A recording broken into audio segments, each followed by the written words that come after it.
I've like trained my whole life. I look at myself as an artist and I was like, what? What? What do you mean? Nobody protected me. No, but nothing.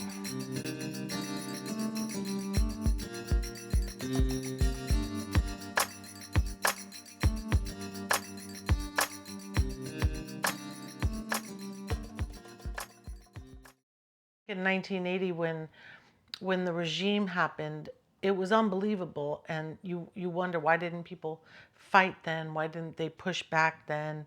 You just shocked that it was happening. Those that could get out got out. My father got out way before, and he felt the strain of the dictatorship of the Shah, but who was to know that was actually going to be looked at as the good old days, you know? And so now, even being able to dance and move and express is looked at as such a privilege, a basic concept of privilege. So, thinking in terms of being silenced, being shamed, being feared, but feeling fearful. And I remember the very first night that I started working in nightclubs, I was scared to death. So my whole life I had felt while working with my mother having this sense of pride. I had these cultural contradictions, and I would always tell people that I felt like a cultural schizophrenic, but I had the cultural, this weight culturally of, oh, what I'm doing is bad. But then I had this whole other side of being with my mother and having the reflection kind of mirrored back as being this artist and having so much pride in what I was doing. Um, and especially because my mom was really looked at in the Bay Area as being this like local hero. So I had this pride for what I was doing, and I was training really hard, my whole life training for this moment to, like, when I'm 18, I get to go work in nightclubs to live Arabic music, which was the dream, right? The dream. And I felt like, I'd been training for the Olympics. And then when you're 18, you get to go be in the Olympics.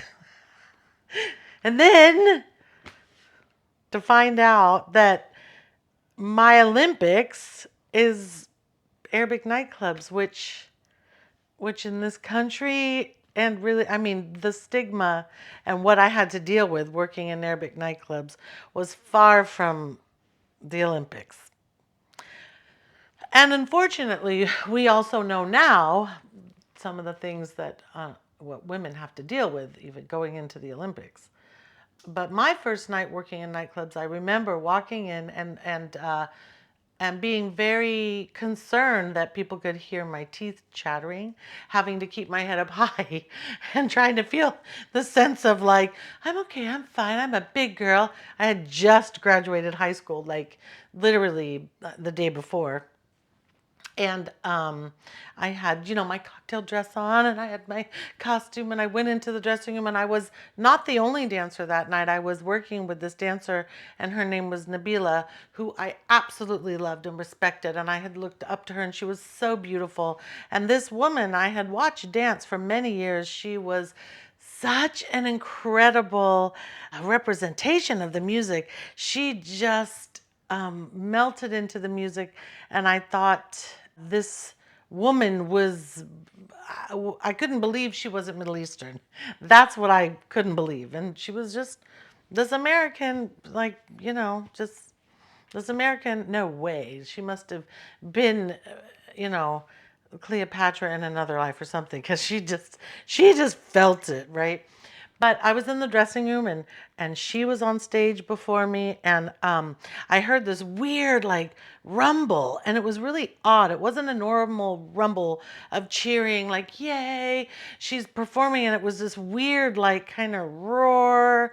of a kind of like a talking roar. So it wasn't a cheering roar, it was a talking roar.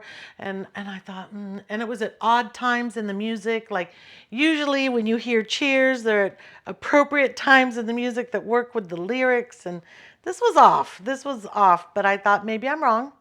It must be me because I'm new to this. Anyway, when I continued getting ready, and when she came backstage, she looked terrible. She looked miserable. She had this look on her face of like complete defeat, and I was absolutely horrified. I said, "What happened?" And she looked at me, and this woman who had been working in the nightclubs for years, and she was probably at least a decade older than I was at the time. And she said, "Well, it was really frustrating because they kept yelling at me and asking me what color my underwear was my whole show." And I was like, "What? What?" Like it didn't compute. Like, what do you mean? And she said, "Yeah, at first I was really irritated, but then I kept ignoring them." And I thought, what? Like, we are talking about a nightclub with some of the most prestigious, elegant, famous Arabs in the world at the time.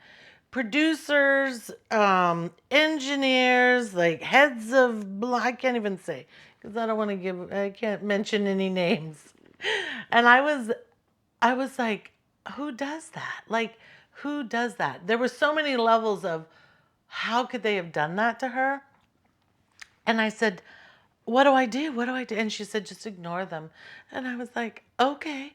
And so she packed up and, she said, "Good luck." And she left. She had to go to the next club that she was working at. And so I was left alone.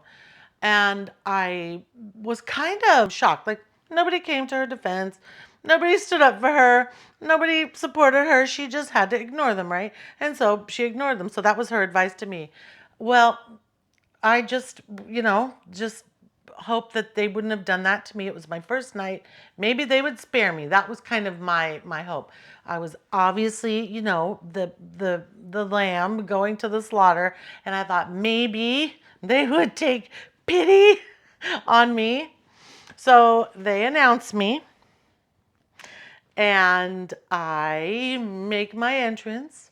I noticed when I came out there were rows of tables, and it was a little further along in the night. So usually what happens when you're further along in the night is people have been drinking and then tables separate. So you have the men were at one table and the women were at another table, and this is usually, I think, preferred by the end of the night. And the men were at one table and the women were at another table. And then there were, of course, the club was full. But these were the two main tables. And at the male table, I could tell that it was very boisterous and it was really loud. And there was lots of alcohol. And at the women's table, I could tell that there was a lot of Armani and Versace and Gucci. And there was a lot of like, I don't know, some of them would look and then kind of talk and gossip, and some of them were looking, but there was almost like like a boredom of their life. And then, the rest of the club, it was a club experience. And the band's looking at me almost a little nervous about how am I going to handle this situation, because the chances of this male table doing to me what they had just done to the other dancer were pretty high. Well, I keep dancing, and I figured maybe if I dance really hard, maybe if I dance really well, maybe if I prove myself that like I'm just really working really hard, maybe they'll spare me. So no, all of a sudden I see wallets come out, and I see money starting to be put in the middle of the table, and all of a sudden there's this mound of cash being formed in the middle of a table. And I go, no. I keep dancing and I don't look at the mound. And you can see the wives rolling their eyes. And this mound is getting bigger and bigger, and these men are laughing and laughing. And the band is playing and I'm dancing. And the whole club is just like, okay, ha ha ha. And then it starts. and the men yell, "Hey! Hey! What color are your underwear?" And if I spin, they look down and they try to get like a view and they're laughing. And I'm like, are you kidding me? I've like trained my whole life. I look at myself as an artist. I like have respect for myself. Nobody walked over to the table and said, hey, like, be respectful. Nobody stood up for me. Nobody protected me. Nothing. Well, this went on and on for a while, right? So finally, I don't know. I think it's part of my DNA, that hot blood DNA. I could feel like this fire start at my toes and just like work up my body and just like move up my body, and I just stopped dancing. And I was smiling, and the band was playing, and they started looking at each other like, oh no, what's gonna happen? And the restaurant was just like, wait, what? And the women kind of looked at me like, why isn't she playing along? And I slowly sauntered over to the table, and I looked at all the men, and I smiled, and they kind of looked at me like, well, what do you have to say? And I lifted my hand and I slammed my hand on the table, and I looked at all of them and I said, I'm not wearing any underwear. And then I reached my hands, grabbed all the money, and pulled it towards me onto the dance floor. And they all went white. They all went pale. They died. Just that concept, that visual, they were like, what? And the women went, woo!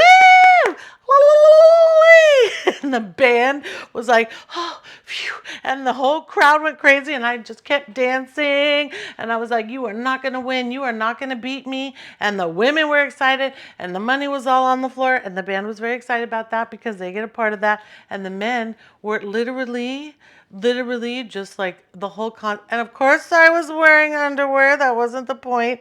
That was the night that defined me to the whole community.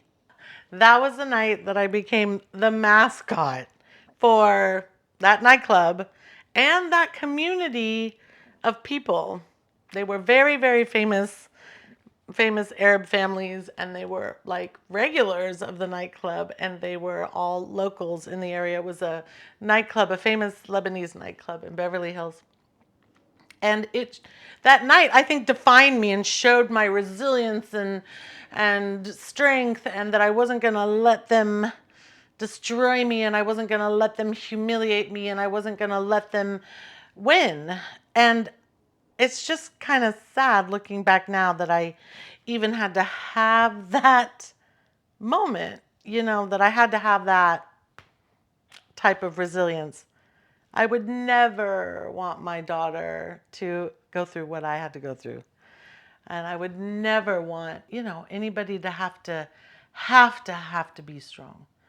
And I look back at that first night, and I am so happy that I survived these moments, so I was able to continue enjoying and loving my art form. But I can see how another type of character or personality, it would have destroyed them, and it would have destroyed their love of the art and their love of the culture, and it would have been really a shame. And so I look at my first night of working in nightclubs as a triumph, but it would be nothing I would want anybody to go through. But I survived it.